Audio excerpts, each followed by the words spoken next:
দিচ্ছি, এই যে রূপরেখা দিচ্ছি, রূপরেখার শিডিউল দিচ্ছি, তফসিলের রূপরেখা দিচ্ছি, নানান রকম টার্মের খেলার ভিতরে ফেলে দিয়ে তারা টাইম কিল করছে। টাইম কিল করার উদ্দেশ্য হচ্ছে ডাকসু না দেওয়া। জাতীয় নির্বাচন সামনে আসতেছে, জাতীয় নির্বাচনের ডামাডোলের ভিতরে ডাকসুকে ফেলে দিয়ে এখন তখন বলবে যে এখন তো জাতীয় নির্বাচনের ক্রাইসিস শুরু হয়ে গেছে, এখন আসলে ডাকসুর পরিবেশ নেই। তাহলে তারা কাজের এজেন্ডা বাস্তবায়ন করার জন্য এই বিশ্ববিদ্যালয় প্রচলিত হচ্ছে। নির্বাচন কমিশন যারা নির্বাচন পরিচালনা করছেন, আমরা তাদের প্রতি শ্রদ্ধা রেখে বলতেছি যে আপনারা দ্রুত নির্বাচন দিন। আপনারা ঢাকা বিশ্ববিদ্যালয়ের শিক্ষার্থীদের মনের কথা বুঝুন, শিক্ষার্থীদের জন্য কাজ করেন।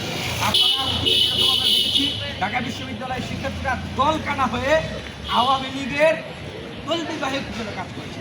ঢাকা বিশ্ববিদ্যালয়ের প্রশাসনের লোকেরা তারা নেক্সাস করে তারা সেই ছাত্রলীগের কথা শুনেছে। আমরা সেই রকম আওয়ামী লীগ মার্কা প্রশাসন চাই না, আমরা সেই রকম ছাত্রলীগ মার্কা কোনো ছাত্র সংগঠন ক্যাম্পাস চাই না। আমরা দেখছি যে কিছু ছাত্র তারা বলতেছে যে এখন ডাকসুর পরিবেশ নাই, তারা বলতেছে যে বিশ্ববিদ্যালয় প্রশাসন ডাকসু দিতে সক্ষম না, বিশ্ববিদ্যালয় নাকি নিরাপত্তা নাই, বিনিয়ে বিনিয়ে তারা ডাকসু দিতে। আবার তারা জাতীয় নির্বাচন চায়। তাদের উদ্দেশ্য হচ্ছে স্পষ্ট, তারা চায় যে নির্বাচনের মাধ্যমে তারা ক্ষমতায় এসে ছাত্রলীগ স্টাইলে তারা বিশ্ববিদ্যালয়টাকে নিয়ন্ত্রণ করবে। আপনারা দেখেন, আপনাদের উদ্দেশ্যে সেই দায়িত্ব ছেড়ে দিচ্ছি।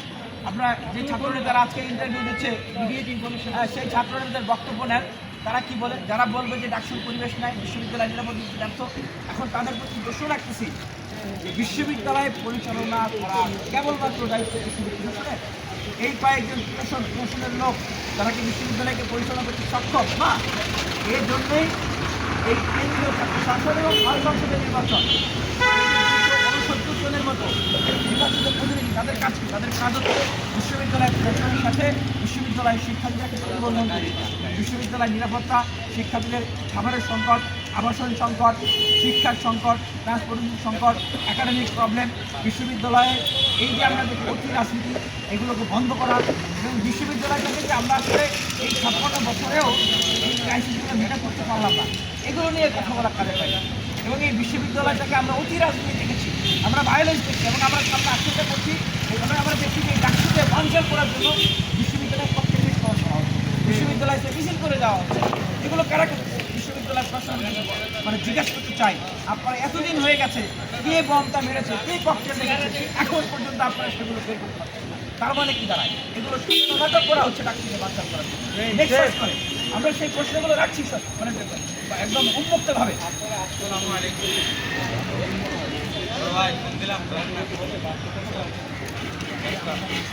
এর আগেও এরকম অনেক মিটিং হয়েছে, আমরা অনশন করেছি, অবস্থান করেছি, তারা বাধ্য হয়ে নির্বাচন কমিশন করেছে।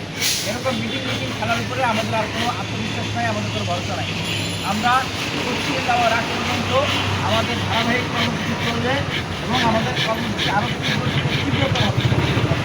যারা এখনও এইটা ভেবে বসে আছেন যে সেই প্রভুরা তাদেরকে আশ্বস্ত করতেছেন বা প্রভুদেরকে খুশি করার জন্য, কোনোভাবে তাকে প্রভুদেরকে খুশি করার জন্য ডাকসুটাকে যদি আমরা আটকে দিতে পারি, তাদের উদ্দেশ্যে বলবো যে ডাকসুকে যারা আটকানোর চেষ্টা করবেন তাদের বিপদ আমরা শিক্ষার্থীদের কাছে এবং দেশের মানুষের কাছে আপনাদের সেই হিমন্ত ষড়যন্ত্র বাস্তবায়ন করতে আমরা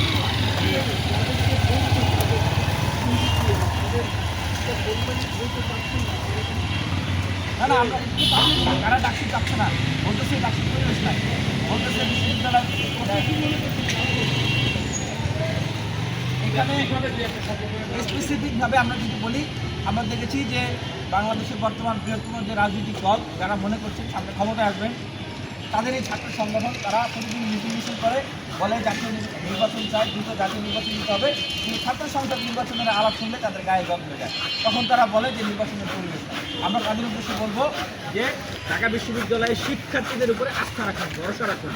আপনারা যেভাবে করে ডাকসুকে বানচাল করার জন্য কাজ করতেছেন এবং বলতেছেন পরিবেশ নাই, এই ডাকসু না থাকা কালে এই 10 মাসে বিশ্ববিদ্যালয়ে যত ব্যর্থতা, সকল দায়ভার আপনাদেরকে নিতে হবে এবং সামনেও বিশ্ববিদ্যালয়ে যত পক্ষের অতীতে ফুটেছে, সামনে যত ধরনের বিশৃঙ্খলা হবে, গণ্ডগোল হবে, প্রত্যেকটা গণ্ডগোল বিশৃঙ্খলার দায়ভার আপনাদেরকে নিতে হবে। কারণ আপনাদের কারণে ডাকসুতে যাচ্ছে, আমাদের ধারাবাহিক কর্মসূচি, আমাদের অবস্থান কর্মসূচি চলবে। পাশাপাশি শিক্ষার্থীদের বিক্ষুব্ধতা দেখছে, বিশ্ববিদ্যালয় প্রশাসন যদি চাকরিকে বানচাল করতে চায়, শিক্ষার্থীরা ক্ষুব্ধ হয়ে আছেন, সামনে কঠোর কর্মসূচি হতে পারে। এই বিশ্ববিদ্যালয়ে যে প্রশাসন, যারা নির্বাচন কমিশন যারা আছেন, শিক্ষার্থীরা বলছেন যে তাদের কাছ থেকে কীভাবে তফসিল আদায় করে নিতে হয়, আদায় করে নেওয়ার জন্য যা করা লাগে শিক্ষার্থীরা তাই করবে। আর আমরা এখান থেকে বিশ্ববিদ্যালয়ের সকল ছাত্র ছাত্রী ভাই বোনদের উদ্দেশ্যে বলবো যে দেখেন, অনেকেই হয়তো ভাবতেছেন যে ভালোই তো আছি, কিন্তু একটা জিনিস স্মরণ করিয়ে দিতে চাই, ভালোই তো আছেন, কিন্তু এই ছাত্র সংসদ নির্বাচনটা যদি না হয়, চিন্তা করে দেখেন কারা হতে দিচ্ছে না। যারা ছাত্র সংসদ নির্বাচনটা হতে দিচ্ছে না, তারা কি আপনাদেরকে ভালো হতে দেবে? এই ছাত্র সংসদ নির্বাচন না হলে আপনারা কেউ ভালো থাকতে পারবেন না। আবার হলে হলে দখলদারিত্ব ফিরে আসবে, গেস্ট রুম গণরুম করার জন্য প্রস্তুতি গ্রহণ করেন। আমি একটু কথা